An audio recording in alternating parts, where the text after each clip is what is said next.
ബിജെപിയുടെ Thrissur office secretary ഈ പൈസ അക്ഷയ് അല്ലെങ്കിൽ ഓഫീസ് സെക്രട്ടറി അല്ല, ഇവര് 3 പേരുമാണ്, സംഘടനാ സെക്രട്ടറി അതുപോലെ മുരളി കുളങ്ങാട്ട്, ഇവർ 3 പേരുമാണ് കൈകാര്യം ചെയ്തിരിക്കുന്നത്.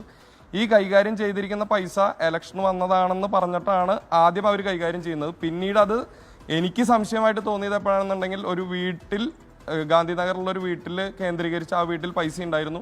അവിടെ നിന്ന് 1 കോടി എടുത്തു കൊണ്ടുവന്ന് തമിഴ്നാട്ടിലേക്ക് കൊടുത്തയച്ചത് ഞാനും കൂടി ഉണ്ടായിരുന്നു. അതെന്താ വെച്ചാൽ സംഘടനാ സെക്രട്ടറിയുടെ അഭാവത്തിൽ അദ്ദേഹം ഫോൺ ചെയ്ത് പറഞ്ഞതിൻ്റെ പേരിൽ ഞാനും മുരളി കുളങ്ങാട്ടും കൂടി പോയിട്ടാണ് ആ പൈസ 1 കോടി എടുത്തു വന്നിട്ട് തമിഴ്നാട്ടിൽ ഒരു TN രജിസ്ട്രേഷൻ വണ്ടിയിൽ കയറ്റി വിട്ടത്. പക്ഷെ പിന്നീട് അവിടെ നിന്ന് 2 ദിവസങ്ങൾക്ക് ഇപ്പുറമാണ് അവിടെ നിന്ന് ബാക്കിയുള്ള 17 ചാക്ക് നമ്മുടെ ഓഫീസിലോട്ട് വരുന്നതും ആ ചാക്കുകൾ സംഘടനാ സെക്രട്ടറിയുടെ മുറിയിലേക്ക് കൊണ്ടുപോകുന്നതും പിന്നീട് ഈ ഇലക്ഷൻ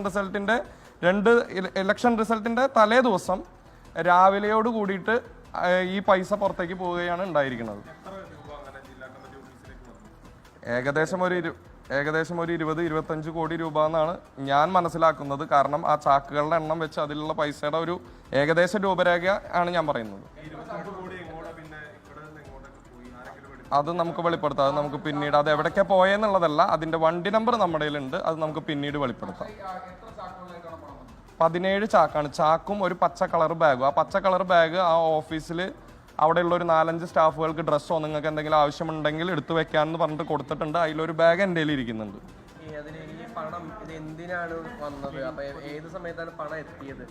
അത് ഇലക്ഷന്റെ പൈസയാകുമ്പോൾ നമുക്ക് അങ്ങനെ പറയാനായിട്ട് സാധിക്കില്ല. പല ദിവസങ്ങളിലായിട്ട് ഇലക്ഷന് മുമ്പായിട്ട് വന്നതാണ്. പക്ഷെ ഇത് ഇലക്ഷന് വന്ന പണം കഴിഞ്ഞിട്ട് ബാക്കി പൈസയാണ് ഞാൻ പറഞ്ഞത്. അത് എവിടെ നിന്ന് വന്നു, എന്ത് വന്നു എന്നുള്ളത് എനിക്കറിയില്ല. അതറിയില്ല. അതും എനിക്ക് പറയാനായിട്ട് സാധിക്കില്ല. കാരണം എന്താ വെച്ചാൽ നമുക്കറിയില്ല. അത് പല വണ്ടികളിലായി പല ഘട്ടങ്ങളിലായിട്ടാണ് കൊണ്ടുവന്നിരിക്കുന്നത്. ഇലക്ഷന് മുമ്പായിട്ട് ഓരോരോ ഘട്ടങ്ങളിലായിട്ട് എത്തിയിട്ടുണ്ട്. അത് എത്ര എന്തെന്ന് ഒരു കാര്യം ഉറപ്പാ, രാമക്ഷേത്രം കൊള്ളയടിച്ചതിന്റെ വിഹിതം കേരളത്തിലെ ചാണകസംഖികൾക്കും ലഭിച്ചിട്ടുണ്ട് എന്നുള്ളതാണ്. അതുകൊണ്ട് തന്നെയാണല്ലോ കേരളത്തിലെ ചാണകസംഖികൾ രാമക്ഷേത്ര കൊള്ളയെക്കുറിച്ച് ചോദിക്കുമ്പോൾ അണ്ണാക്കിൽ പിരിവെട്ടിയവനെ പോലെ ഇരിക്കുന്നതിൻ്റെ കാരണം അതാണല്ലോ, അല്ലേ? ശബരിമലയിലെ സ്വർണ്ണക്കൊള്ളയെക്കുറിച്ച് വാതോരാതെ കുരച്ചുകൊണ്ടിരുന്ന പേപ്പട്ടികൾ രാമക്ഷേത്രത്തിലെ കൊള്ളയെക്കുറിച്ച് മിണ്ടുന്നില്ലല്ലോ. എന്താ കാരണം? കാരണം രാമക്ഷേത്രം കൊള്ളയടിച്ച് ഞാൻ പലതവണ പറഞ്ഞ കാര്യമാണ്. രാമക്ഷേത്രം എന്ന് പറയുന്നത് BJPയുടെ ഒരു സോഴ്സ് ഓഫ് ഫണ്ടാണ്. എന്ന് പറഞ്ഞാൽ ഒരു വരുമാന മാർഗമാണ്. അങ്ങനെയല്ലേ? പല ആളുകൾക്കും പല വരുമാന മാർഗം ഉണ്ടാവും, അല്ലേ? ഇപ്പം നമ്മളല്ലാണെങ്കിൽ വല്ല ജോലിക്ക് പോയിട്ട് വരുമാനോ അല്ലെങ്കിൽ കച്ചവടം ചെയ്തിട്ട് വരുമാനോ, അങ്ങനെ പല രീതിയിൽ വരുമാന മാർഗങ്ങൾ. അപ്പോൾ അതുപോലെ BJPയെ സംബന്ധിച്ചിടത്തോളം BJPയുടെ സംഘ് പരിവാറിൻ്റെ സോഴ്സ് ഓഫ് ഫണ്ടിൽ ഏറ്റവും പ്രധാനപ്പെട്ട നമ്പർ 1 എന്ന് പറയുന്നത് രാമക്ഷേത്ര കൊള്ളയാണ്, രാമക്ഷേത്രമാണ്.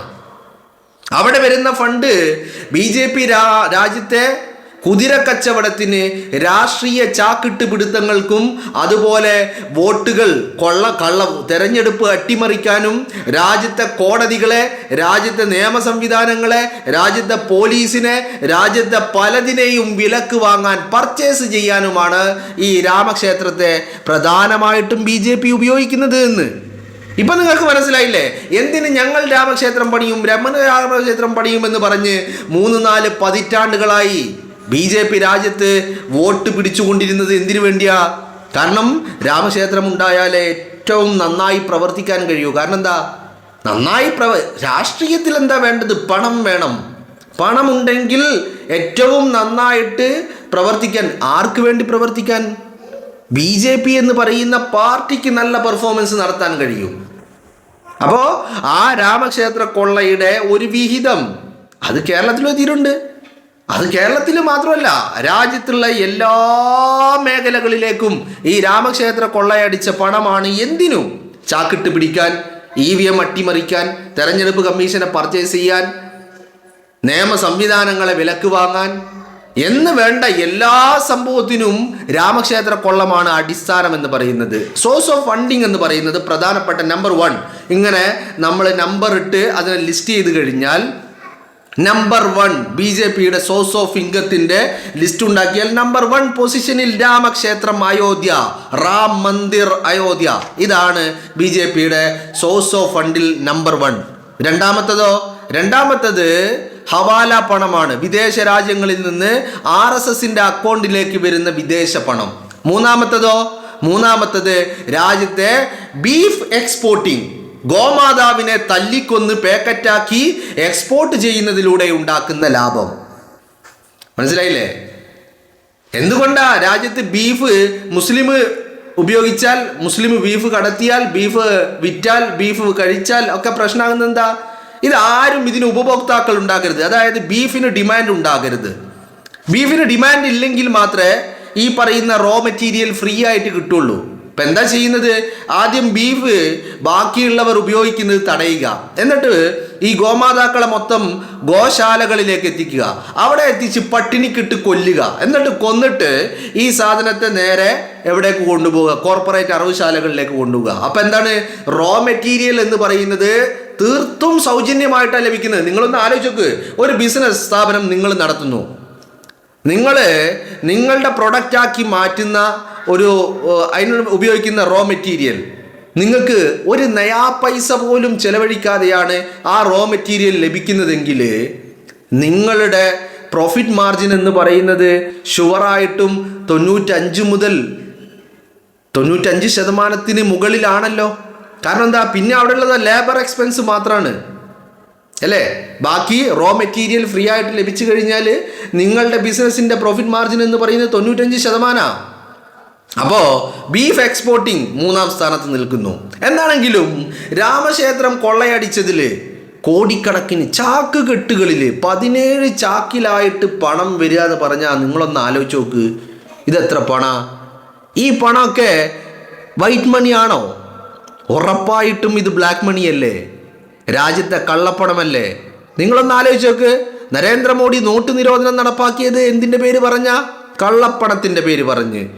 ആ കള്ളപ്പണം ഏറ്റവും അധികം രാജ്യത്ത് കൈകാര്യം ചെയ്യുന്ന വ്യക്തികളാരാ? BJP ആണ്, സംഘ് പരിവാരമാണ്, RSS ആണ്. അപ്പൊ കള്ളപ്പണം കൈകാര്യം ചെയ്യുന്നവരാരാ? രാജ്യദ്രോഹികൾ. ആരാണ് ഈ രാജ്യദ്രോഹികൾ? സംഘ് പരിവാരമാണ് രാജ്യദ്രോഹികൾ അല്ലേ? ആണല്ലോ. രാമനെ കൊള്ളയടിക്കുന്നവർ സംഘ് പരിവാരം, തെരഞ്ഞെടുപ്പ് അട്ടിമറിക്കുന്നവർ സംഘ് പരിവാരം. അല്ലെങ്കിൽ നിങ്ങളൊന്ന് ആലോചിച്ച് നോക്ക്. വാരാണസിയിൽ തോറ്റ നരേന്ദ്രമോദി എങ്ങനെ രാജ്യത്തിന്റെ പ്രധാനമന്ത്രിയാകും? പർച്ചേസ് ചെയ്തു, എവ്രിതിങ് പർച്ചേസ് ചെയ്തു. കൂടെ ഈ പറയുന്ന രാമക്ഷേത്രം സോഴ്സ് ഓഫ് ഫണ്ടിങ്ങിന്റെ 1-ാം സ്ഥാനത്ത് സോഴ്സ് ആയിട്ട് രാമക്ഷേത്രമുണ്ട്, 2-ാം സ്ഥാനത്ത് ഹവാല മണിയുണ്ട്, 3-ാം സ്ഥാനത്ത് ബീഫ് എക്സ്പോർട്ടിംഗ് ബിസിനസ് ഉണ്ട്. പിന്നെ രാജ്യത്തെ കോർപ്പറേറ്റുകളുടെ കൈമെയ് മറന്നുള്ള സഹായവുമുണ്ട്. കോർപ്പറേറ്റുകൾക്ക് തിരിച്ചും അതുപോലെ തന്നെ കിട്ടുന്നുണ്ട്. കാരണം LIC പോലെയുള്ള, എയർ ഇന്ത്യ പോലെയുള്ള പല പൊതുമേഖലാ സ്ഥാപനങ്ങളും എന്ത് ചെയ്യുന്നു? കോർപ്പറേറ്റുകളുടെ അണ്ണാക്കിലേക്ക് തള്ളിക്കൊടുക്കുന്നു അല്ലേ? ഇതെല്ലാം സംഭവിക്കുന്നത്. ഇപ്പൊ ഈ BJPയുടെ തൃശ്ശൂര ഓഫീസിൽ ആദ്യമായിട്ടാണോ പണം വന്നത്? അല്ല. കൊടകര കുഴൽപ്പണവേട്ട എങ്ങനെയാ? അതും BJP K സുരേന്ദ്രന്റെ കയ്യിലേക്ക് വന്ന പണമാണ്. ഇപ്പൊ തൃശ്ശൂരില് നിരന്തരമായിട്ട് രാജ്യത്ത് എല്ലാ തെരഞ്ഞെടുപ്പുകളും, കേരളത്തിൽ ഇതിനൊരു പരിധിയുണ്ട് എന്നുള്ളതാ. കേരളത്തില് ഇവർക്ക് ഈ കള്ളപ്പണം ഉപയോഗിക്കുന്നതിനും അത് ചെലവഴിക്കുന്നതിനും ഒരു ലിമിറ്റ് ഉണ്ട്. പണം ഇഷ്ടം പോലെ ഡൽഹിയിൽ നിന്ന് വരുന്നുണ്ട്, പണം ഇഷ്ടം പോലെ നാഗ്പൂരിൽ നിന്ന് വരുന്നുണ്ട്. പക്ഷേ ഇത് കൃത്യമായിട്ട് കേരളത്തിലായതുകൊണ്ട് ഉപയോഗിക്കാൻ വലിയ ബുദ്ധിമുട്ടാണ്. അത് BJP ഈ കേരളത്തിലെ നേതാക്കന്മാരെ സംബന്ധിച്ചിടത്തോളം അത് വലിയ സന്തോഷമുള്ള കാര്യമാണ്. അവർക്ക് തെരഞ്ഞെടുപ്പ് കഴിയുമ്പോൾ ഇവരൊക്കെ വലിയ സന്തോഷത്തിലാണ് ഒരു തെരഞ്ഞെടുപ്പ് വരുമ്പോൾ. കാരണം എന്താ? കോടാനുകോടി രൂപയാ വരുന്നത്. ഇനി അടുത്ത 5 വർഷത്തേക്ക് ജീവിക്കാനുള്ളത് അവിടെ ആയി. ഇനി അടുത്ത 5 വർഷം കഴിയുമ്പോൾ ഇത് നോക്കിയാൽ മതി. മനസ്സിലായില്ലേ? എന്താണെങ്കിലും രാമനെ കൊള്ളയടിച്ച് തിന്ന കൂട്ടത്തിൽ കേരളത്തിലെ സംഘ് പരിവാരവും ഉണ്ട്. കേരളത്തിലെ സംഘികളുണ്ട്, ചാണക സംഘികള്. രാമനെ കൊള്ളയടിച്ച് തിന്നതില് കേരളത്തിലെ സംഘികളുണ്ട്. ഉത്തരേന്ത്യയിലെ മാത്രമല്ല, UP ബേസ്ഡ്, ഗുജറാത്ത് ബേസ്ഡ് സംഘികൾ മാത്രമല്ല, ഇങ്ങ് കേരളത്തിലെ സംഘികൾക്കും ഈ പറയുന്ന രാമന്റെ കൊള്ളയടിച്ച സ്വത്തിന്റെ എച്ചില് ലഭിച്ചിട്ടുണ്ട് എന്നുള്ളതാ. അപ്പൊ നിങ്ങളൊന്ന് ആലോചിച്ച് നോക്ക്.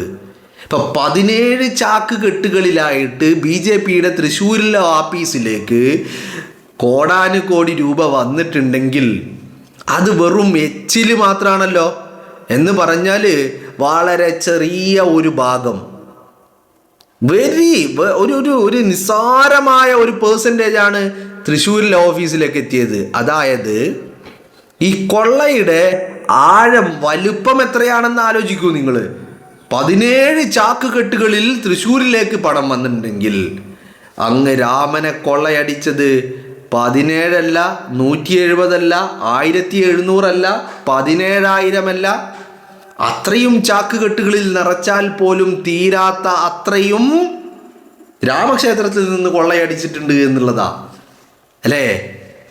ഇതേ സംഘ് പരിവാരം ജയ് ശ്രീരാം ജയ് ശ്രീരാം എന്ന് വിളികളുമായിട്ട് രാജ്യത്തെ സാധുക്കളെ തല്ലിക്കൊല്ലുന്നതും സംഘ് പരിവാരം, രാമനെ കൊള്ളയടിച്ച് നക്കുന്നതും തൂറുന്നതും സംഘ് പരിവാരം അല്ലേ?